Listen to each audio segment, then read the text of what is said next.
Gideon Levy joins me now from Israel. Gideon, welcome back to the show. Before we go on to the Amnesty International issue, I'd like to ask you another question in relation to Ukraine.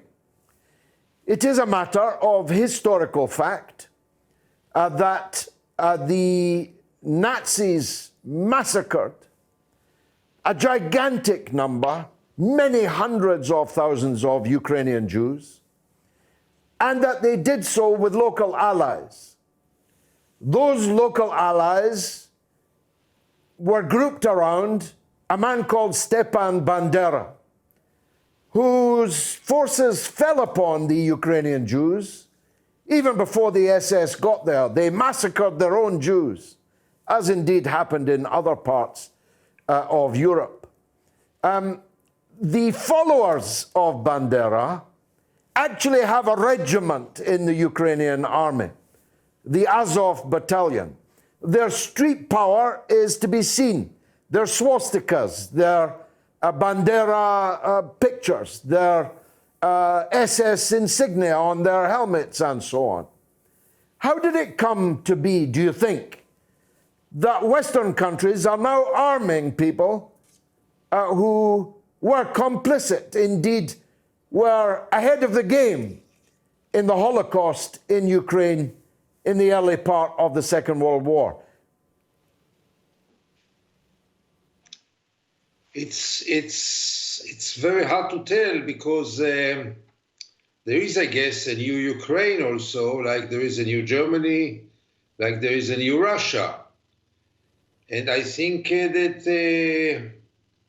in Israel we don't talk about it. We talk only right now about the real effort to prevent a war. This should be the main thing now, to do anything possible to prevent a war, because a war will not serve anybody. Are you optimistic about that or pessimistic? Very hard to tell. Tell me, what do you think?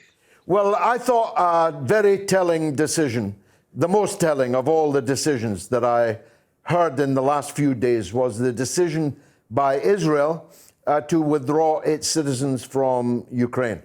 I say it because Israel usually knows what's happening or about to happen in the world. Secondly, Israel has, despite everything, a good relationship with Russia. It would not want at an extremely sensitive time to stab Russia in the back.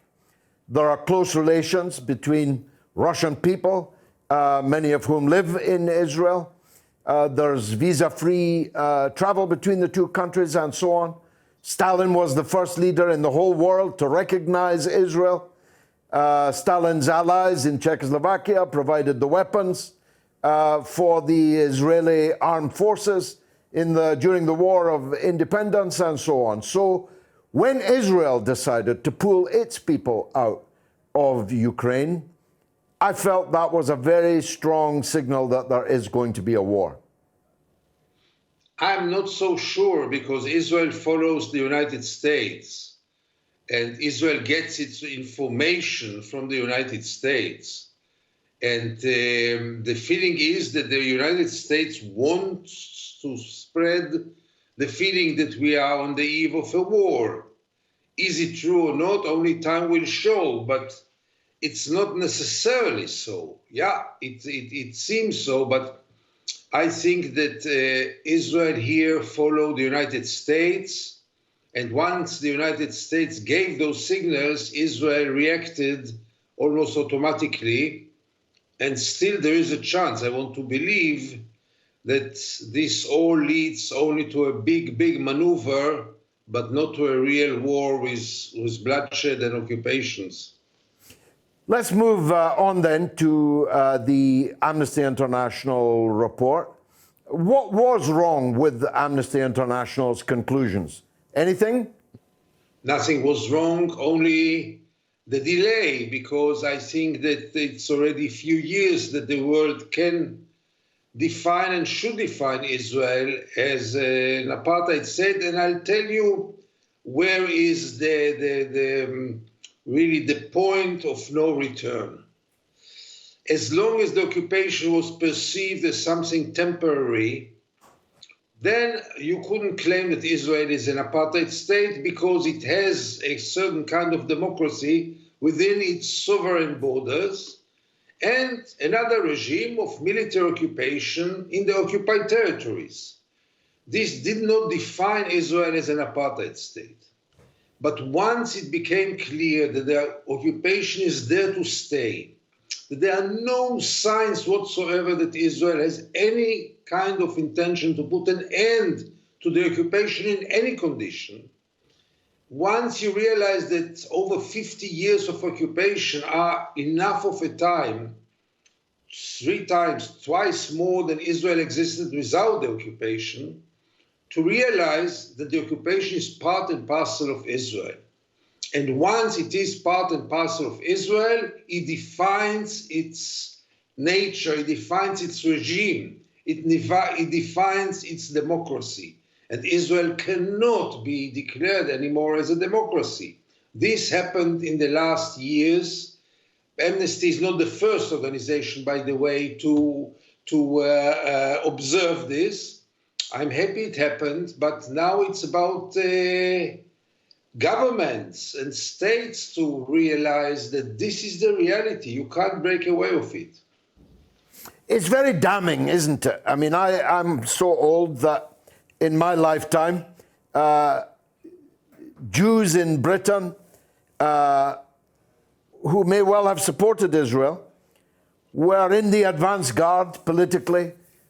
They were in the advance guard of the socialist movements, progressive movements, trade union movements.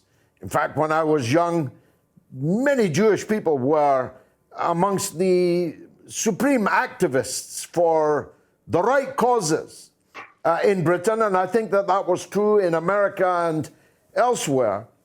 South Africa, don't forget South Africa. And I never ever will, because I traveled in apartheid South Africa under the protection of the finest people I've ever met, the Jewish members of the African National Congress. And so in those circumstances, for an organization like Amnesty International, with its reach, with its moral authority to make such a judgment, it is terribly damning. How has it impacted on Israeli public opinion? As usual, by denial, by ignoring, with the great help of most of the Israeli media, who almost ignored this report or ridiculized it or just put it in a very, very small place as if it's nothing. But, you know, it's another step. It's not a game changer.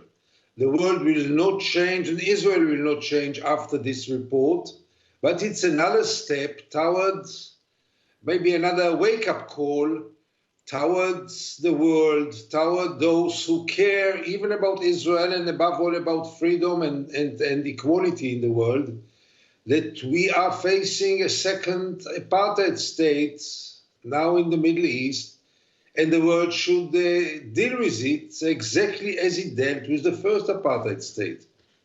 Now, it's easy for me to say here in London, very, very much more difficult for you to say in your journalist chair in Israel, but you did say it because that's the kind of man that you are.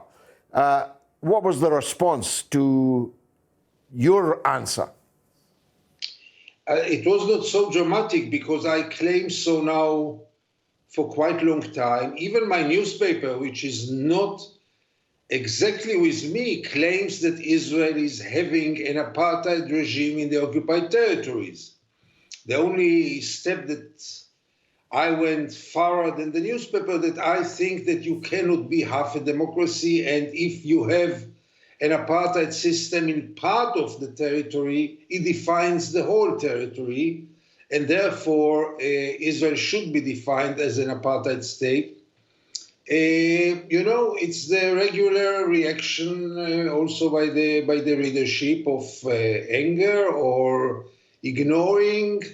Above all, ignoring. That's the worst enemy, this apathy, this self-content, this confidence that we are the only democracy in the Middle East, that the IDF is the most moral army in the world. This is still very deep-rooted in the Israeli society, and it's very hard to uproot it. We need many, many more forces from the world to start to call the bluff. It's quite likely to impact in the medium to long term in the United States and in Europe. It's a kind of judgment, condemnation from an unexpected quarter. No one can even begin to mount the charge that Amnesty International is an anti-Semitic organization. As a friend of mine once over dinner, Shulamit Aloni, former Israeli minister, once said, she said it to me, to my face, that we always play this trick, accusing critics of anti-Semitism. Of course, that practice has grown and grown, but there comes a point at which, and I think Amnesty International is that point, at which this becomes self-defeating for supporters of the Israeli system. Don't you think? Yes, but it didn't reach enough of civil societies in Europe, and still this weapon is paralyzing most of the critics of Israel. And I'm very sorry to say so, this manipulation is very effective, this Israeli manipulation, namely to accuse anyone who dares to criticize Israel or criticize only the occupation as being labeled as an anti-Semite. And I'm really amazed to see how still it is effective, how media in Europe and even social media and civil societies are still so scared of this accusation, and it still paralyzed them and shut their mouths. I mean, it's enough to say anti-Semite and people get paralyzed. Remarkable. Gideon Levy, you are a remarkable man. Stay safe. Thanks for joining us again on the mother of all talk shows.